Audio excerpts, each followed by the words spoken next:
ঘৃণিত, এত বড় পাপ আর দুনিয়াতে এরকম ঘৃণিত নয়। দিন রাত জেনা হচ্ছে, এই বাড়িতে 10 তলা, প্রত্যেকটা রুমে জেনা হচ্ছে, প্রত্যেকটা রুমে জেনা হচ্ছে, মানে সব রুমে রয়েছে দেওয়াল ভর্তি টিভি।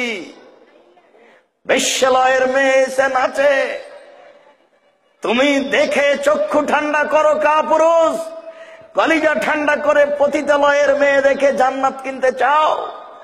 হিসাব করনি কোনদিন? আল্লাহর নবী বলেন, আলাইনানে তাজনিনে জেনা হুমান নাজর, 2 চোখের জেনা হচ্ছে চোখ দিয়ে দেখা, ওয়ালওজনানে জেনা হুমাল ইস্তেমাও, 2 কানের জেনা হচ্ছে কান দিয়ে শোনা, ওয়ালিয়াদ জেনা হাল বাতস, হাতের জেনা হচ্ছে হা দিয়ে ধরা, আর রিজিল জেনা হাল মাসি, পায়ের জেনা হচ্ছে পা দিয়ে চলা, জেনাল কালবতা তামান্না তাস্তাহি, অন্তরের জেনা হচ্ছে পরিকল্পনা করা, জেনাল লিসান নুতক, জিহ্বার জেনা হচ্ছে কথা বলা। এগুলি সব